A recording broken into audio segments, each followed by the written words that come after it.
Using to stop. My brake. And what happens? Locked up. If you hit them too hard and you're not being careful coming down the hill, if you just try to hit them at the bottom, they just lock and you keep sliding. Right, good. Anything else that you could use to slow you down? With some kind of downshift. Most automatic cars have that ability. Even this ancient thing here has the 3, the 2 and the 1. And you'd asked me earlier about the 3 and the 2. Asking, yeah. Right. So, can any of you drive manual? Manual Yes. cars? Yeah, you can. Right. So if you're coming down a hill in a manual car, you can put it into second gear, into, and you'll hear the engine make quite a loud noise, but the engine braking slows you down. You can do the same thing, and you should try it if you need to, or if you can safely. Coming down a hill, particularly when there's snow and ice, where you can't necessarily use it. That's right. All the way down. So you cover it, but you'd also use the lower gear, and that's what we're going to do here today. All right. So you get the chance to practice it on the simulator. So if you need to use it in real life, you know what to expect. What you shouldn't be doing is coming down a hill at 60 kilometers an hour and then trying to put it into second gear. The transmission might not like you, and your bank balance probably won't like you either when the gear transmission decides to become part of the floor.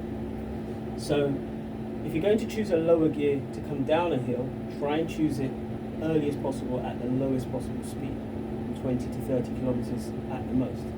We're going to do it, or I'm going to demonstrate doing it for you so that you use it when we move off at the top of the hill in this particular demonstration that we're going to do here. All right?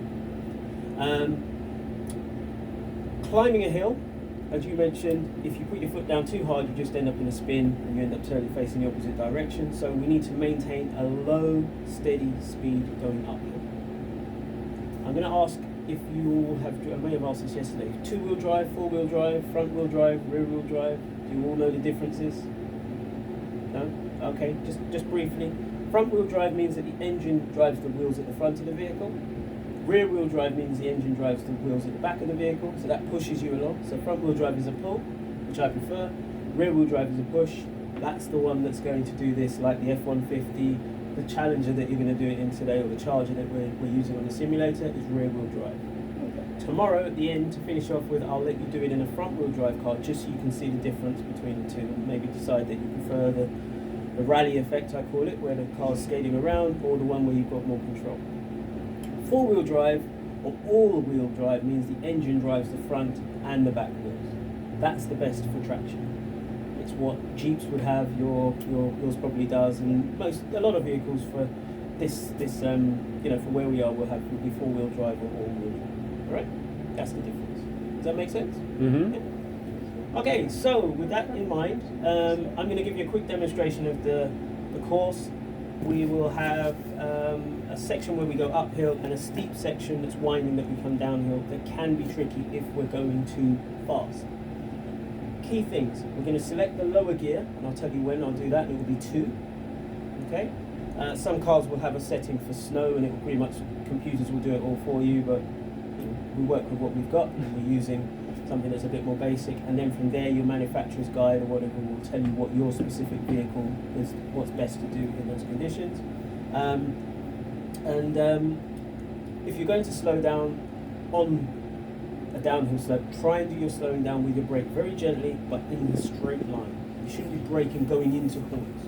Slow down before them, maintain that speed around the corners, and then continue afterwards. All right, so watch closely. I will show you how the safest way to do this in this vehicle. Okay, so does this look familiar to you? Yeah. Yeah? Anybody driven on a road like this? Yeah. Yesterday. Okay. Yesterday. All right, so here we go. I'm going to set off. Now what I'll get you to do once you start is just get a feel for the vehicle and how it responds. If I give too much gas, we get that effect. All right?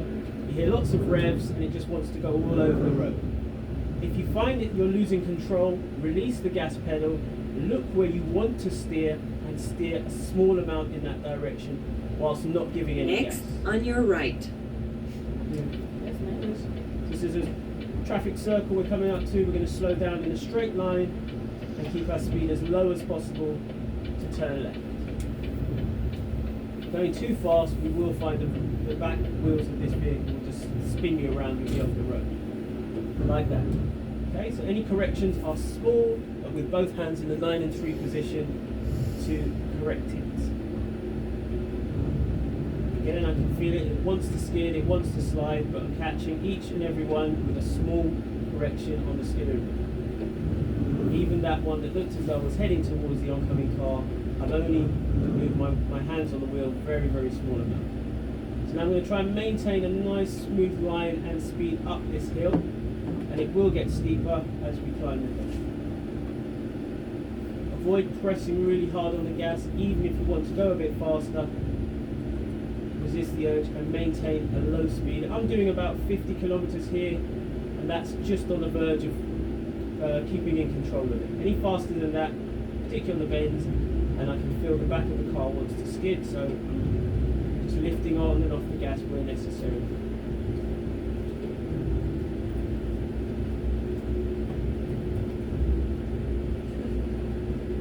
So on the straight sections, this could be black ice, so again we don't have to increase our speed any faster than necessary.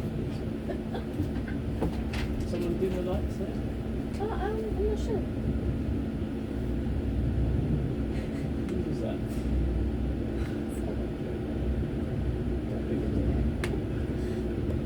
Continue up the hill.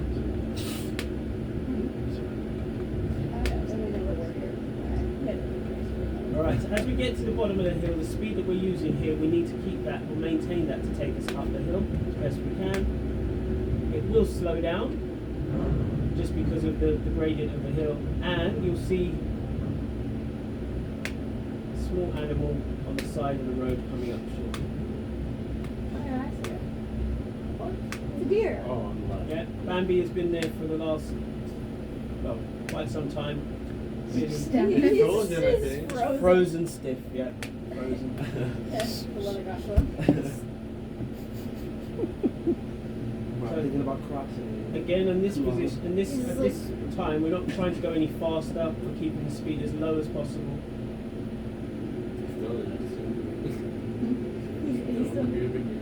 If you accelerate too hard at this point, all that will happen, you'll hear lots of revs, and you'll feel the back of the car skating around.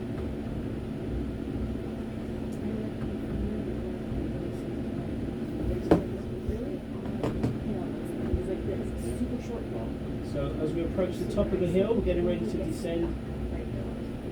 Continuously looking for oncoming vehicles, any hazards, the side of the road, also where we would go if something was coming towards us. That might be a safe option. Okay, so here we are. Somebody's broken down.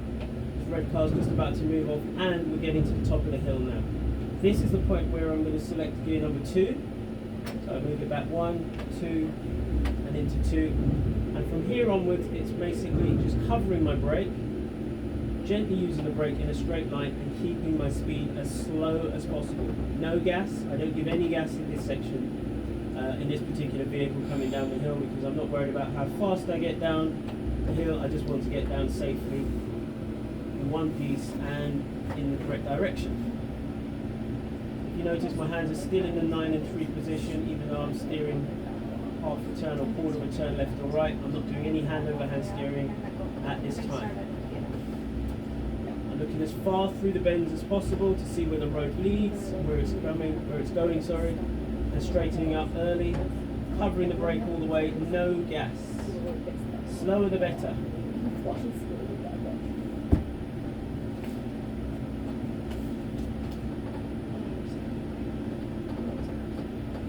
We look and we steer, still covering the brake, gently braking if necessary, in a straight line, and then maintaining that slow speed through the corners. Even on this section where it starts to look safe, still maintain the low speed and the low gear. We're still in gear 2, so the engine is holding the speed of the vehicle at around about 30 kilometers an hour, which is safe.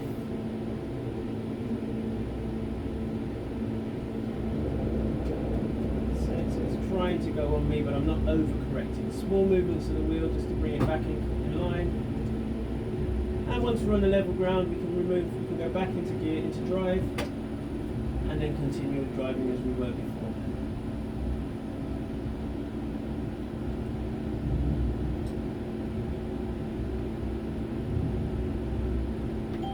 Okay, and when it says to stop, just check it's safe. Signal and just pull off to the side of the road. And stop. Okay.